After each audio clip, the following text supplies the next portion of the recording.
नमस्कार दोस्तों, आशा है कि आप सब लोग बेहतर होंगे। स्वागत एक बार फिर से आप सभी का SCS एकेडमी में।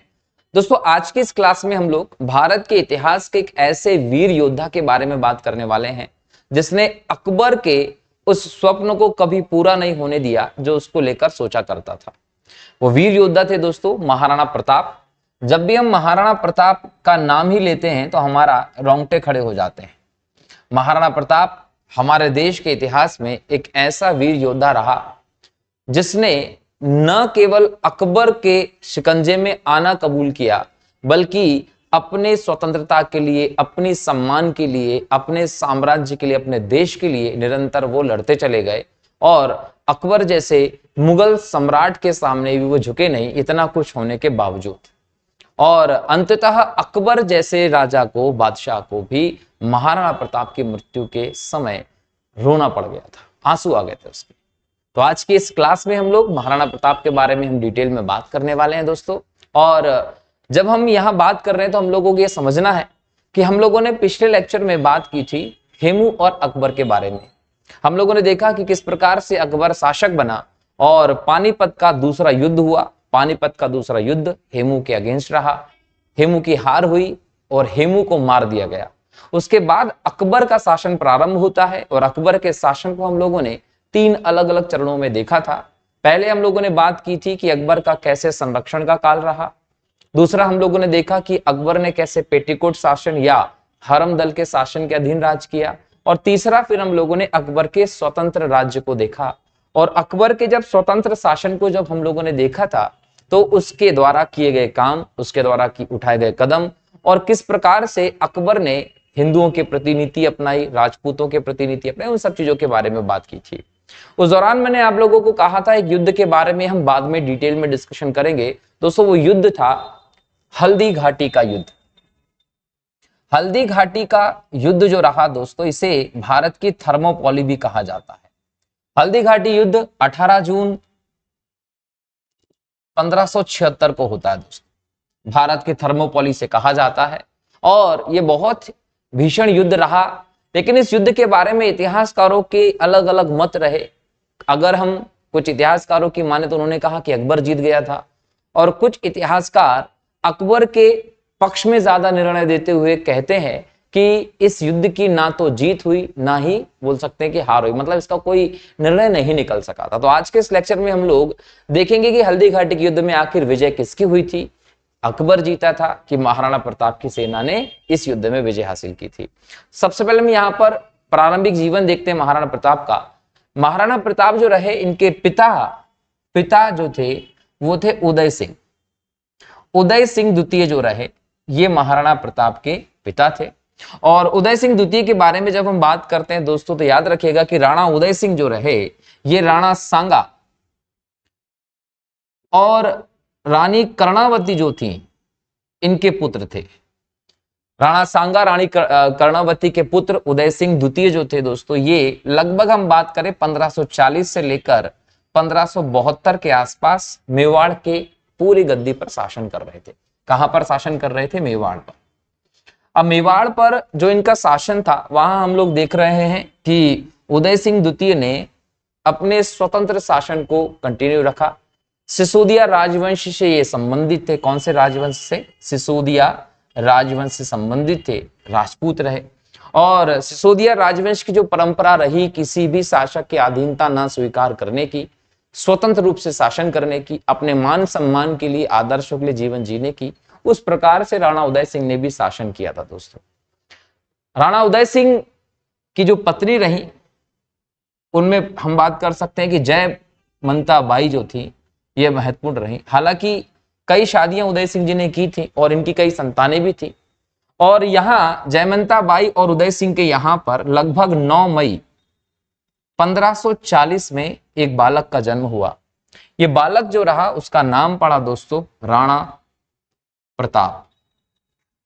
राणा प्रताप जो रहे वही महाराणा प्रताप के तौर पर हमें दिखाई पड़ते हैं।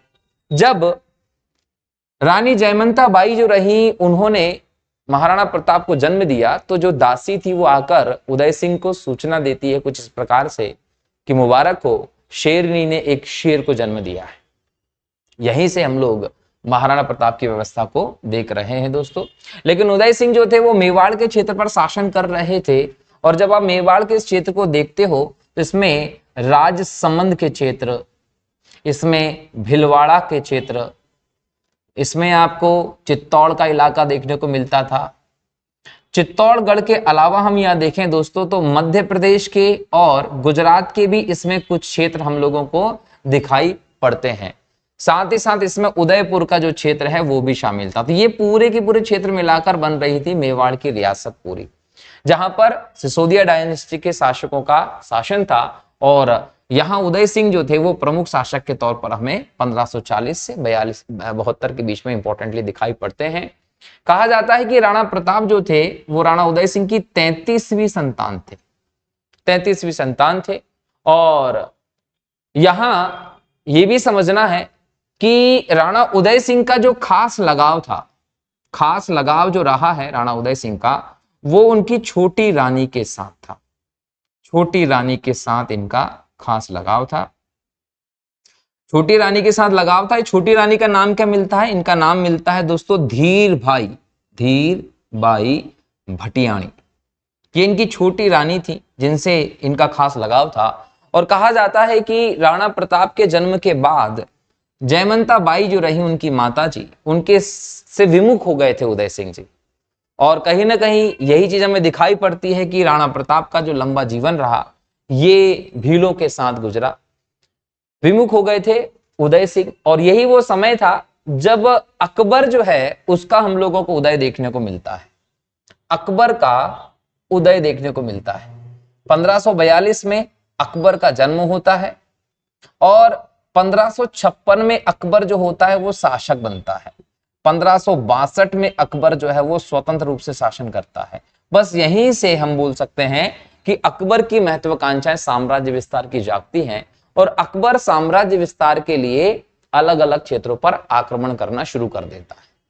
जब अकबर ने साम्राज्य विस्तार के लिए अलग अलग क्षेत्रों पर आक्रमण करना शुरू किया तो उस दौरान हम ये कह सकते हैं कि अकबर ने अन्य क्षेत्रों को जीत लिया। अब अन्य क्षेत्रों को जीतने के बाद उसका ध्यान जाता है पश्चिम के क्षेत्र पर, और पश्चिम के क्षेत्र पर जब ध्यान जाता है तो उसने राजपूतों को लेकर अपनी एक अलग नीति अपनाई। राजपूतों को लेकर अपनी जो अलग नीति अपनाई दोस्तों, उसमें उसने युद्ध की नीति को भी पालन किया, धमकाने की नीति के अंतर्गत, और कहीं ना कहीं वैवाहिक संबंधों को विस्थापित करने की बात कही। एक एक करके राजपूत राजा जो रहे उनके पास दूत भेजना शुरू किया अकबर ने। जब अकबर दूत भेज रहा था तो कई शासक ऐसे हुए जिन्होंने अधीनता स्वीकार कर ली, कुछ शासक अधीनता स्वीकार करने से मना कर देते हैं। अब अगर हम बात करें आमेर के राजा भारमल की, तो ये पहले थे जिन्होंने अकबर की अधीनता स्वीकार की और अपनी पुत्री की शादी अकबर से कर दी। अब यहां पर समस्या ये थी कि जैसे ये कहानी होती है तो अन्य राजपूत राजा प्रारंभ में तो हीन भाव की दृष्टि से राजा भारमल को देखते हैं कि भाई तुमने क्या है, अकबर मुगलों के सामने घुटने टेक दिए और ऐसा वैसा। लेकिन बाद में दबाव के चलते अन्य राजा जो रहे वो भी अकबर की अधीनता स्वीकार कर लेते हैं। लेकिन अकबर की अधीनता अन्य राजाओं ने तो स्वीकार कर ली, लेकिन अकबर के लिए इंपॉर्टेंट साबित था मेवाड़। अकबर कैसे भी करके चाहता था कि वो मेवाड़ के इलाके पर कब्जा कर ले, और मेवाड़ के इलाके पर कब्जा करने के लिए उसने उसी प्रकार का दबाव राजा उदय सिंह के ऊपर भी डालने का प्रारंभ कर दिया। लेकिन राजा उदय सिंह ने कह दिया कि हम एक लिंगराज को ही मानते हैं, इसके अलावा हम किसी को अपना इष्ट नहीं मान सकते, किसी को हम किसी के दबाव में आकर हम उसकी अधीनता स्वीकार नहीं कर सकते। काफी बार राणा उदय सिंह को मनाने की, दबाव में लाने की, अपने अधीन करने का प्रयास अकबर ने किया, लेकिन अंततः राणा उदय सिंह जो रहे उन्होंने अकबर की अधीनता स्वीकार करने से मना कर दिया। काफी प्रयास के बाद जब राणा उदय सिंह नहीं मानते हैं तो अकबर क्या करता है, अकबर लगभग 1567-68 में आक्रमण कर देता है चित्तौड़ पर। ये उसका मेवाड़ पर अभियान दिखाई पड़ता है। हालांकि राणा उदय सिंह को जैसे ही अकबर के आक्रमण और इस सब चीजों की भनक लगती है तो राणा उदय सिंह अपने परिवार के साथ उदयपुर की तरफ कूच कर जाते हैं। इस समय राणा प्रताप भी थे। राणा प्रताप ने उदय सिंह के इस कदम का विरोध किया कि देखिए पिताजी, हमें इस प्रकार से यहां से जाना सही नहीं है, हम हमारी सेना को और बाकी सब चीजों को यहाँ छोड़कर चले जाएंगे तो ये ठीक नहीं होगा। लेकिन उसके बावजूद राणा उदय सिंह जो रहे वो चित्तौड़ से कहां चले गए, उदयपुर चले गए थे। इस बीच अकबर ने लगभग 1567 के आसपास चित्तौड़ पर आक्रमण किया, और चित्तौड़ पर जब आक्रमण किया अकबर ने, ये जानते हुए भी उसने तबाही कर दी कि राणा उदय सिंह चले गए, आसानी से वो चित्तौड़ को अपने कब्जे में ले सकता है। अकबर ने जानबूझ करके लगभग 30,000 से ज्यादा लोगों का यहां कत्लेआम कर दिया, लोगों का कत्ल कर दिया। और यहां उसने ना तो ये देखा कि महिला है, ना उसने यहां ये देखा कि बच्चे हैं, ना उसने ये देखा कि ना यहां पर बूढ़े की स्थिति देखी।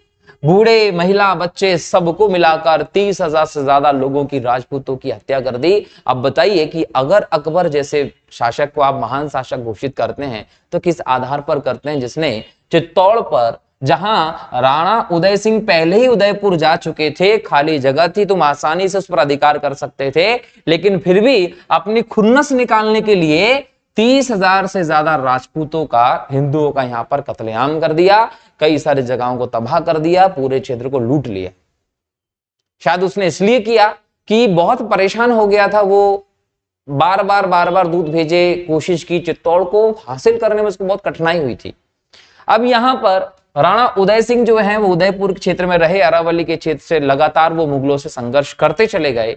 इसी बीच में हम लोग एक चीज और देखते हैं कि उत्तराधिकार की घोषणा होनी थी, उत्तराधिकारी की घोषणा होनी थी। और मैंने आप लोगों को कहा कि राणा उदय सिंह की जो छोटी रानी थी उनका नाम क्या था, धीर बाई भटियाणी। ये धीर बाई भटियाणी जो थी, इनके पुत्र का नाम था जगमाल। इनके पुत्र का क्या नाम रहा, जगमाल रहा। अब चूंकि वो इनके मोह में थे तो राणा उदय सिंह ने जगमाल को अपना उत्तराधिकारी घोषित कर दिया। अपना उत्तराधिकारी घोषित कर दिया किसको, जगमाल को। अब जगमाल को उत्तराधिकारी घोषित कर दिया, और कालांतर में हम देखें तो लगभग 28 फरवरी को 1572 को हम देखें तो राणा उदय सिंह जो रहे वो एक बीमारी के चलते मृत्यु हो गई। राणा उदय सिंह की बीमारी के चलते मृत्यु हो गई, और यहां पर जगमाल जो है उत्तराधिकारी के तौर पर घोषित किया जा चुका था। अब यहां दिक्कत यह थी कि जगमाल के अंदर एक तो हम लोगों को योग्यता की कमी दिखाई पड़ती है। उस समय के जो अन्य राजपूत सरदार रहे, राणा प्रताप के हितैषी रहे, राणा प्रताप के सपोर्टर रहे, उन्होंने उस समय जगमाल की योग्यता और राणा प्रताप की योग्यता को देखा तो पता चला कि राणा प्रताप ज्यादा योग्य हैं जगमाल की तुलना में। दूसरा, ये वो समय था जब मुगलों से लगातार संघर्ष चल रहा था, तो इस बीच में सभी ने सर्वसम्मति से राणा प्रताप को उत्तराधिकारी बनाने की, राजा बनाने की निश्चय किया, और जगमाल जो गद्दी पर बैठा था उसको गद्दी से हटा दिया और राणा प्रताप का राज्याभिषेक कर दिया। अब राणा प्रताप का राज्याभिषेक जो होता है 1872 में, वो प्रारंभ में होता है गोगुंदा में। जो गोगुंदा रहा वो राणा प्रताप के शासन का केंद्र के तौर पर बाद में देखा जाता है। हालांकि जो मेवाड़ पूरा इनका क्षेत्र था उसकी राजधानी भी आप लोगों को याद होना चाहिए, राजधानी कुंभलगढ़ थी। राजधानी क्या थी, कुंभलगढ़ थी। और कुंभलगढ़ के किले में ही राणा प्रताप का जन्म हुआ था 9 मई 1540 को, ये याद रखिएगा। तो राजधानी कुंभलगढ़ थी, लेकिन बाद में जब राणा प्रताप ने शासन किया तो उन्होंने गोगुंदा को अपना प्रमुख क्षेत्र बनाया था, और गोगुंदा में ही राणा प्रताप का प्रथम बार हम देखें राज्याभिषेक होता है। राज्याभिषेक हो गया, महाराणा प्रताप यहां से शासक बन जाते हैं, और बाद में 1572 में ही ये वापिस जाते हैं का कुंभलगढ़, और यहां पर फिर इनका विधि विधान से पुनः राज्याभिषेक हमें देखने को मिलता है। महाराणा प्रताप शासक बने, शासक बनने के बाद अपने साम्राज्य को इन्होंने संगठित करने का प्रयास किया। लेकिन दूसरी जगह पर देखिए कि ये जगमाल जो है इसको तो गद्दी से उतार दिया गया और उनकी जगह पर महाराणा प्रताप को शासक बना दिया गया। यहां पर जगमाल को यह बात अच्छी नहीं लगी, और जगमाल किसकी शरण में चला गया, जगमाल चला गया अकबर की शरण में। यहां पर देखिए किस प्रकार की स्थिति देखने को मिली कि जगमाल अकबर की शरण में चला गया, और साथ साथ अन्य भाई शक्ति सिंह को भी ले गया। मतलब शक्ति सिंह और जगमाल कहने को महाराणा प्रताप के भाई थे, और ये दोनों के दोनों अकबर की शरण में चले गए, और अकबर ने इनको शरण दी। और साथ ही साथ जो भिलवाड़ा का क्षेत्र था, भीलवाड़ा का जो क्षेत्र था, इस क्षेत्र को जगमाल को देने की घोषणा भी कर दी, यहाँ का प्रमुख बना दिया कि तुम यहाँ के प्रमुख रहोगे। इस प्रकार की स्थिति हमें देखने को मिलती है। महाराणा प्रताप शासक बनते हैं दोस्तों। अब महाराणा प्रताप के अगर हम प्रारंभिक जीवन की बात करें तो जन्म के बाद महाराणा प्रताप की माता जयमंता बाई जो रही, उनसे उदय सिंह विमुख हो गए थे और ये कारण रहा कि महाराणा प्रताप को लंबा जो समय रहा वो अपने शासन व्यवस्था से दूर बिताना पड़ा। प्रारंभिक समय में देखें तो जयमंता बाई जो थी, उन्होंने महाराणा प्रताप को महाभारत का ज्ञान देना शुरू किया, रामायण का ज्ञान देना शुरू किया, श्रीमद् भगवद गीता के बारे में पूरा पढ़ाया। साथ ही साथ महाराणा प्रताप की माता जी ने उन्हें बचपन से ही अपने पूर्वज महाराणा सांगा हो, बप्पा रावल हो, इन लोगों के बारे में, इनकी वीरता के बारे में बताना शुरू किया। उन्होंने बताया कि किस प्रकार से मुस्लिम शासकों, मुगलों के साथ लगातार उनके पूर्वजों ने संघर्ष किया और अपने आत्मसम्मान, अपनी स्वाधीनता, अपने मान को बनाकर रखा था और कभी भी भारत में इन सभी का अधिकार पूरी तरीके से स्थापित नहीं होने दिया, इनको रोकने का काम किया था। तो मतलब महाराणा प्रताप जो बड़े हुए हैं वो कहीं ना कहीं अपने पूर्वजों की वीरता का किस्सा सुनकर बड़े हुए। एक समय के बाद गुरुकुल गए, गुरुकुल में एक समय बिताते थे और उसके बाद फिर भीलों के साथ उनके साथ समय बिताते थे। भीलों के साथ बहुत लंबे समय तक महाराणा प्रताप रहे और यहां पर कई जगह पर हम देखें तो महाराणा प्रताप के लिए नाम मिलता है कीका। क्या नाम मिलता है? कीका। अब कीका जो है वो अगर हम भीली भाषा में यहां देखें राजस्थान के क्षेत्रों में तो यहां पर कीका का मतलब होता है राजकुमार। राजकुमार कीका का मतलब होता है, मतलब कि एक कुमार, एक लड़के के लिए आप कीका शब्द का प्रयोग करते थे। और फारसी ग्रंथों में जब देखें तो यहां पर महाराणा कीका जो है वो महाराणा प्रताप के लिए नाम भी मिलता है। तो यहां कीका कहकर राणा प्रताप को बचपन में पुकारा गया था और भीलों से ही महाराणा प्रताप ने छापामार युद्ध पद्धति, जो गुरिल्ला पद्धति, वो सीखी। भीलों से ही महाराणा प्रताप ने बोल सकते हैं कि तीरंदाजी, धनुष बाण चलाना सीखा। भीलों से ही हम लोग बोल सकते हैं कि शासन की, निर्णय की जो प्रारंभिक कला है वो महाराणा प्रताप ने सीखी थी। कैसे कि जब महाराणा प्रताप भीलों के बच्चों के साथ खेलते थे बचपन में, तो जब भी उनके बीच में कोई विवाद हो जाता था तो खुद गद्दी पर बैठकर शासक के रूप में उनके न्याय करने का काम भी राणा प्रताप करते थे। राणा प्रताप उस समय घोड़ों के साथ रेस लगाते थे। तो इस प्रकार से हम कहें कि लगातार लंबा समय जंगल में व्यतीत किया और वो शस्त्र शास्त्र की शिक्षा जो थी वो वहां राणा प्रताप ने हासिल की थी और माता से वो सभी शिक्षा उन्होंने हासिल की थी, अपने पूर्वजों के बारे में ज्ञान भी हासिल किया था। तो इस प्रकार से एक मजबूत योद्धा के तौर पर राणा प्रताप की परवरिश हुई। तब कर एक वीर योद्धा बने थे राणा प्रताप। और जब गद्दी मिलती है लगभग फरवरी 1572 में, तो यहां से शासन करना महाराणा प्रताप प्रारंभ करते हैं। जैसे ही महाराणा प्रताप शासक बनते हैं, अकबर जो होता है वो पुनः अपने क्षेत्र विस्तार की तरफ काम करना शुरू कर देता है। अब अकबर क्या करेगा? अकबर करता है कि भाई मुझे चित्तौड़ का क्षेत्र जीतना है, मुझे चित्तौड़ क्षेत्र और बोल से तो पूरा मेवाड़ का इलाका अपने हाथ में लेना है। अब मेवाड़ के इलाके पर कब्जा करने के लिए अकबर लगातार अभियान की तरफ जाता है और वो क्या करता है, वो लगातार महाराणा प्रताप को अपने पक्ष में करने की कोशिश करता है और बार बार महाराणा प्रताप के पास दूत भेजता है। कहते हैं कि महाराणा प्रताप को अपने अधीन करने के लिए, समझाने के लिए अकबर ने एक के बाद एक 4 दूत भेजे थे राणा प्रताप के पास। और इन 4 दूतों में अगर मैं इंपॉर्टेंट नाम आप लोगों से बोलूं तो पहले नंबर पर हम किसका नाम लेते हैं? मानसिंह। मानसिंह का नाम लिया जाता है सबसे पहले। उसके बाद हम एक और नाम लेते हैं भगवंत, है ना, भगवंत दास, राजा भगवंत दास। एक नाम लेते हैं टोडरमल का। ये इंपॉर्टेंट लोग थे जो राणा प्रताप के पास गए थे अकबर का संदेशा लेके कि भाई तुम अकबर के अधीन आ जाइए। अगर हम मानसिंह की बात करें तो यहां लगभग 1573 के आसपास की बात है। अकबर ने मानसिंह को महाराणा प्रताप के पास भेजा कि जाकर उनसे संधि कर लीजिए और हमारे अधीन कर लीजिए। अब यहां पर अकबर के साथ संधि करने का क्या मतलब था? तो यहां पर इनकी संधि की शर्तें होती थी। शर्तें क्या थी? शर्त नंबर 1 होती थी कि भाई जो राजकुमार होगा, राजकुमार जो होगा राजपूतों का, वो किसके पास? अकबर के संरक्षण में रहेगा। और दूसरी बात कि जो वहां की राजकुमारी होगी मेवाड़ की उस राजकुमारी का विवाह किया जाएगा अकबर के साथ, मतलब उसके परिवार में।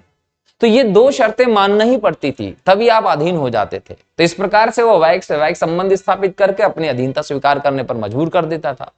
मानसिंह, सोचिए कि मानसिंह कौन है। मानसिंह एक राजपूत है, अकबर के और 9 रत्नों में से एक है। और देखिए अकबर के प्रति क्या वफादारी मानसिंह ने निभाई है कि एक राजपूत दूसरे राजपूत को अधीन करवाने के लिए, संधि करने के लिए जा रहा है। और देखिए एटीट्यूड देखिए आप मानसिंह का।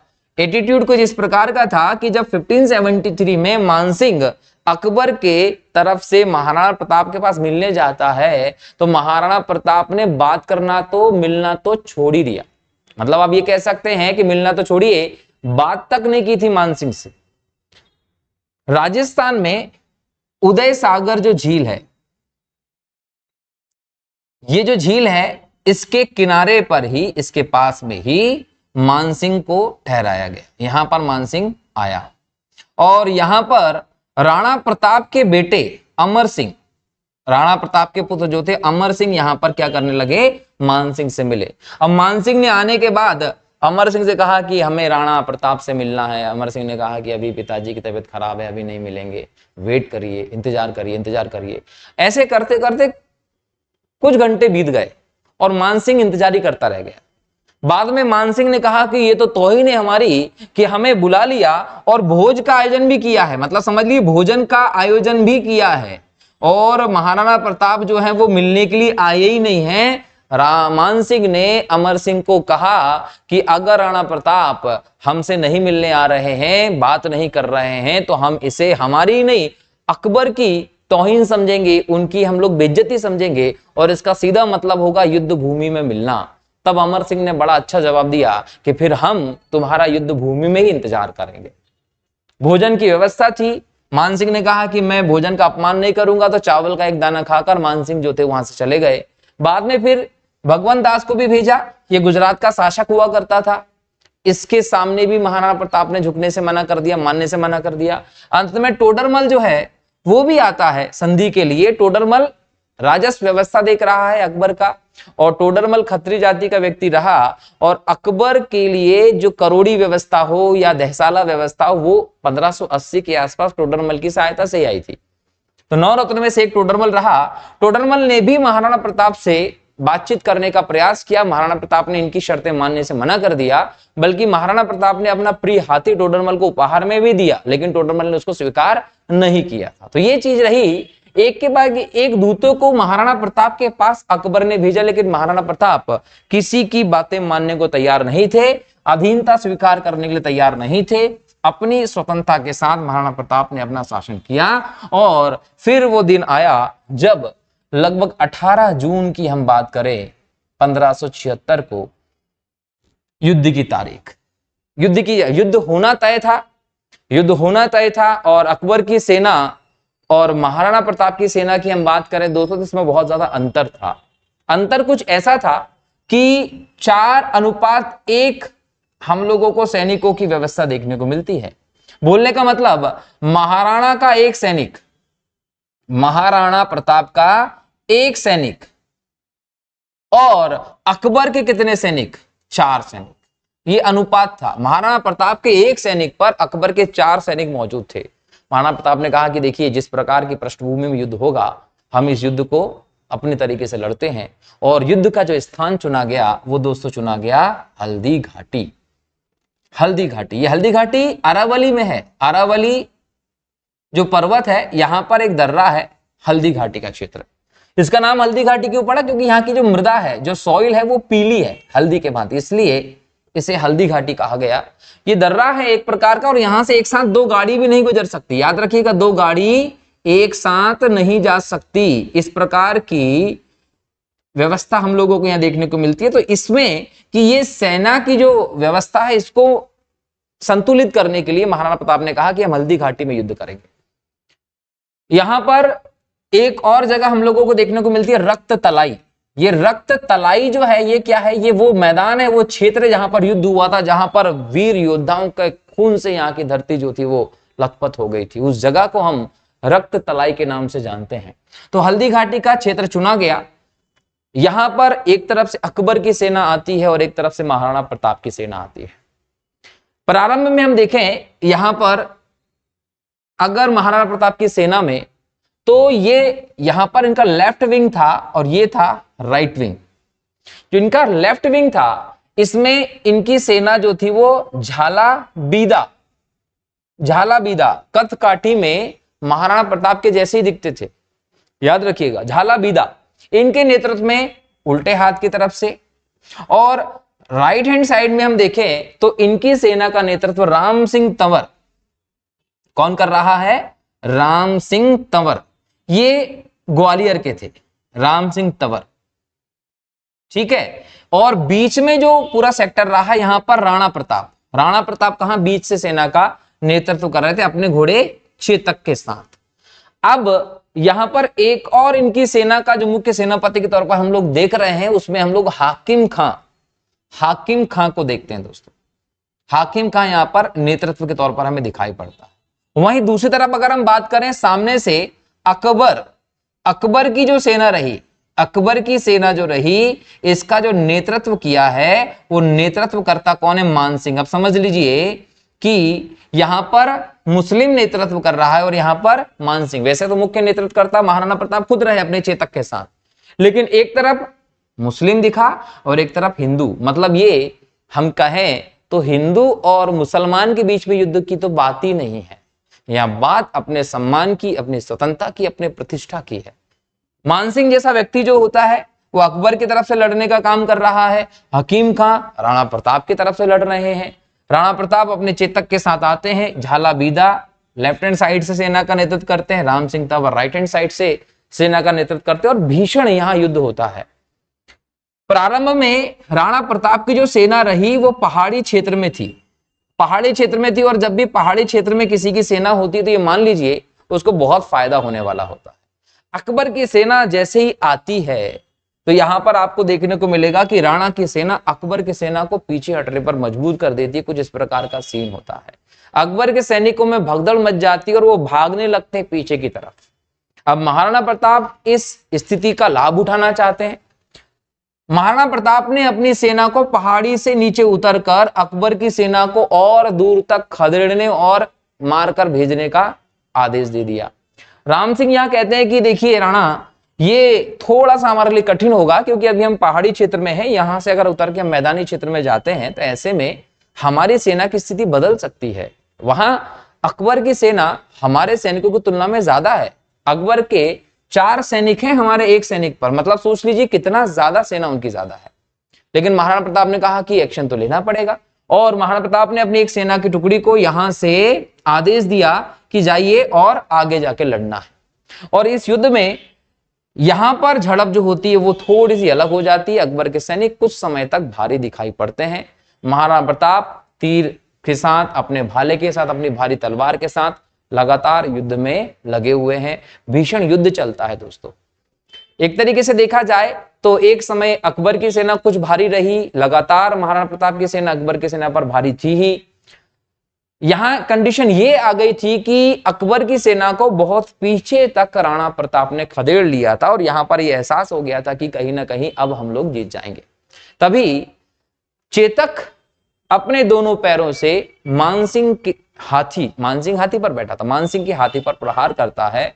और मानसिंह का जो हाथी था वो अच्छे से तैयार किया हाथी था। जो हाथी लेकर आया था मानसिंह, उसके ऊपर कवच लगाए गए थे, पूंछ में हथियार लगाया गया था, यहां तक कि उसके जो दांत है ना उन पर कटार बांधी गई थी। तो चेतक के पांव में मानसिंह के हाथी की कटार से चोट लग गई। इसके अलावा महाराणा प्रताप भी बहुत ज्यादा घायल थे। महाराणा प्रताप इतने घायल थे कि इनके ऊपर गोली भी लगी हुई थी, गोली का वार था और 8 बड़े वार महाराणा प्रताप के ऊपर थे। इसके अलावा तलवार की, भाले की बहुत सारी खरोचें महाराणा प्रताप के शरीर पर लगी हुई थी। ऐसे में जब युद्ध उनके कंट्रोल में दिख रहा था, झाला बीदा ने महाराणा प्रताप को कहा, झाला बीदा लगभग महाराणा प्रताप के कटकाठी वाला था, कि एक काम करो राणा, आप निकल जाओ, क्योंकि चेतक को भी बचाना था। अब ऐसे में राणा प्रताप जो रहे वो कैसे निकलते, तो झाला बीदा ने क्या किया, एक छत्र जो राणा प्रताप की टोपी पे लगा होता था वो छत्र धारण कर लिया। जनरली क्या होता था कि जो अकबर के सैनिक विरोधी सैनिक थे उस छत्र से महाराणा प्रताप को पहचान लेते थे, आसानी से पहचान लेते थे कि यही राणा प्रताप है। क्यों? क्योंकि उन्होंने राजा का छत्र धारण किया हुआ था।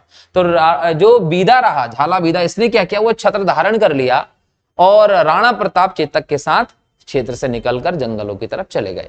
हालांकि रास्ते में चेतक की मृत्यु हो जाती है। परिणाम यह होता है कि युद्ध जो है उसमें यह खबर हो जाती है कि राणा प्रताप जो है वो हैं, क्योंकि वो छत्र धारण कर रखा था झाला बीदा ने। लगातार युद्ध चलता है। युद्ध जब लगातार चल रहा है तो अंत में धीरे धीरे करके इस युद्ध की समाप्ति होती है और इस युद्ध की समाप्ति के बाद ये कहा जाता है कि ना तो ये युद्ध राणा प्रताप के फेवर में रहा, ना ये युद्ध अकबर के फेवर में रहा। देखा जाए तो राणा प्रताप की सेना ने विजय हासिल कर ली थी और कुछ इतिहासकार जब ये कहते हैं कि अकबर की सेना जीत गई थी, तो अकबर की सेना कैसे जीत गई थी? अकबर का जो उद्देश्य था वो ये था कि राणा प्रताप को जिंदा या मुर्दा पकड़कर लाना है और वो अपने उद्देश्य में सक्सेसफुल हो ही नहीं पाए थे।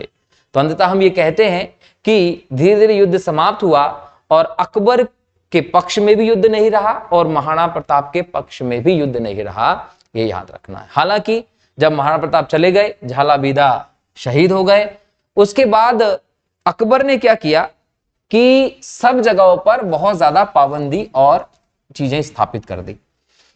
धीरे धीरे करके चित्तौड़ के अलावा जो गोगुंदा का क्षेत्र रहा वहां पर भी अकबर ने अपने सैनिकों को भेज के अधिकार कर लिया। तो मेवाड़ के बहुत बड़े इलाके पर अकबर ने अधिकार कर लिया और इस समय राणा प्रताप अपने परिवार के साथ कहां है? जंगल में है। जंगल में है और यहां बहुत कठिनाई के साथ महाराणा प्रताप ने अपना जीवन बिताया। महाराणा प्रताप के जीवन की कठिनाई को लेकर यह कहा गया कि उन्हें घास की रोटी तक खाना पड़ी थी। हालांकि ये पक्ष भी आपको जानना चाहिए कि महाराणा प्रताप लगातार जंगलों में रहे भीलों के साथ, तो उन्हें जंगल की हर एक चीज पता थी कि क्या खाने योग्य वस्तु है, किस चीज से किस प्रकार के घाव को भरा जा सकता है, सारी चीजें उनको पता थी। तो एक कठिनाई वाला जीवन महाराणा प्रताप ने यहाँ जिया। लेकिन गोगुंदा पर जो अकबर ने अधिकार किया, अकबर ने अधिकार किया गोगुंदा पर और यहां पर अपनी सेना लगा दी कि राणा प्रताप यहां आएंगे कब्जा करने के लिए दोबारा तो उन्हें पकड़ लेंगे। गोगुंदा पर महाराणा प्रताप ने एक प्रकार की पाबंदी सी लगा दी थी सैनिकों पर, पूरी तरीके से इसको घेर रखा था राणा प्रताप ने। बाद में नौबत ये आ गई थी कि गोगुंदा पे जो अकबर के सैनिक रह रहे थे उनको खाने पीने की कमी हो गई थी, खाने पीने की कमी हो गई थी अकबर के सैनिकों को। और नौबत ये थी कि उन्हें अपने घोड़े मारने पड़े थे, मतलब खाना नहीं मिल रहा है तो घोड़े मार मार के खाने लगे थे अकबर के सैनिक। इस स्थिति भी हम लोगों को गोगुंदा के क्षेत्र में दिखाई पड़ती है। राणा प्रताप ने लंबा जीवन निर्वासित जिया जंगल में। बाद में याद रखिएगा कि महाराणा प्रताप ने चावंड को अपनी राजधानी बनाया, यहां से अपनी सेना को फिर से एकत्रित करना शुरू किया। आसपास के राजपूत शासकों और प्रमुख तौर पर हम बोले भीलों का सहयोग महाराणा प्रताप को मिला और धीरे धीरे करके महाराणा प्रताप ने लगभग 40,000 की घुड़सवार सेना को तैयार किया। घुड़सवार सेना को तैयार करके एक एक करके अकबर के खिलाफ वापिस अभियान शुरू किया और वे सभी इलाके मेवाड़ के जो अकबर ने राणा प्रताप से छीन लिए थे वो पुनः महाराणा प्रताप ने हासिल कर लिए और पुनः मेवाड़ के शासक के तौर पर आप महाराणा प्रताप को देखते हैं। अकबर ने काफी प्रयत्न किया, अकबर ने काफी षड्यंत्र किया, लेकिन विभिन्न षड्यंत्रों के बाद, प्रयत्नों के बाद लंबे समय में भी अकबर महाराणा प्रताप को न कभी हरा पाया, न कभी पकड़ पाया, न कभी झुका पाया। कोई काम अकबर महाराणा प्रताप को लेकर नहीं कर पाया। अंत में हम देखें कि पुनः महाराणा प्रताप मेवाड़ के शासक के तौर पर हमें स्थापित दिखाई पड़ते हैं 1597 के आसपास। 1597 के आसपास लगभग 29 जनवरी को महाराणा प्रताप की मृत्यु हो जाती है। कहा जाता है कि महाराणा प्रताप की मृत्यु उस समय हुई जब वे मौजूद थे गोगुंदा में और धनुष की प्रत्यंचा धागा खींच रहे थे और वो छूट गया, जिसकी वजह से उन्हें घाव लग गया और उस घाव की वजह से महाराणा प्रताप की मृत्यु हुई। जब महाराणा प्रताप की मृत्यु होती है दोस्तों, तो उसके बाद अकबर को इसकी सूचना मिलती है और अकबर को जैसे इसकी सूचना मिलती है तो अकबर खूब रोया था। उसे इस बात का भी कहीं ना कहीं मलाल था कि वो कभी भी महाराणा प्रताप को पकड़ ही नहीं सका, झुका ही नहीं सका था। इस प्रकार से महाराणा प्रताप ने मेवाड़ के सम्मान के लिए, मेवाड़ की स्वतंत्रता के लिए लगातार युद्ध किया, संघर्ष किया और इतनी बड़ी मुगल सेना के सामने महाराणा प्रताप ना तो हारे, ना झुके और ना ही कभी उनकी अधीनता स्वीकार की। महाराणा प्रताप के बाद अमर सिंह उनके उत्तराधिकारी के तौर पर हमें दिखाई पड़ते हैं। आगे जाकर अमर सिंह जो है वो कहीं ना कहीं बोल सकते हैं कि अधीनता स्वीकार करते हैं और बाद में मेवाड़ का क्षेत्र जो होता है जहांगीर के समय, जहांगीर की स्टोरी में हम लोग देखेंगे कि कैसे जहांगीर ने लगभग 1605-6 के आसपास मेवाड़ के क्षेत्र पर अभियान किया था और अमर सिंह के साथ एक संधि कर ली थी और उसके बाद मेवाड़ का क्षेत्र जो था वो हमें मुगल साम्राज्य में दिखाई पड़ता है। लेकिन महाराणा प्रताप के लंबे दौर में कभी भी हमें दिखाई नहीं पड़ता कि मेवाड़ पर अकबर का अधिकार हुआ। तो दोस्तों ये हल्दी घाटी का युद्ध था जो 18 जून 1576 को हुआ था। इसे हम थर्मोपॉली ऑफ इंडिया के नाम से जानते हैं। जो हल्दी घाटी का क्षेत्र है वो उदयपुर से 40 किलोमीटर दूर हमें दिखाई पड़ता है। यहाँ की मिट्टी पीली थी इसलिए इसे हल्दी घाटी क्षेत्र कहा गया। अरावली पर्वत में ये जो क्षेत्र है एक दर्रे के तौर पर मौजूद है। वास्तव में जहां लड़ाई हुई थी उस प्लेस को आप रक्त तलाई के नाम से जानते हैं, जहां पर वीर योद्धाओं का खून जो अब हमें दिखाई पड़ता है। तो यहां हम लोगों ने महाराणा प्रताप की माता, पिता, उनके प्रारंभिक जीवन, उनके सभी चीजों को देखा था। और एक बात और याद रखिएगा कि महाराणा प्रताप वो व्यक्ति थे जिन्होंने धनुष बाण के साथ लड़ाई शुरू की और गुरिल्ला युद्ध पद्धति, छापामार युद्ध पद्धति का बड़े पैमाने पर प्रयोग किया था और इसी के चलते अकबर की बहुत बड़ी सेना को उन्होंने पीछे धकेलने में सफलता प्राप्त की थी। अगले लेक्चर में हम जहांगीर और जहांगीर के समय चित्रकला का जो विकास हुआ उस पर बात करेंगे। तब तक के लिए बहुत बहुत शुक्रिया दोस्तों, मिलता हूं अगले लेक्चर में। जय हिंद, जय भारत, वंदे मातरम, जय श्री राम।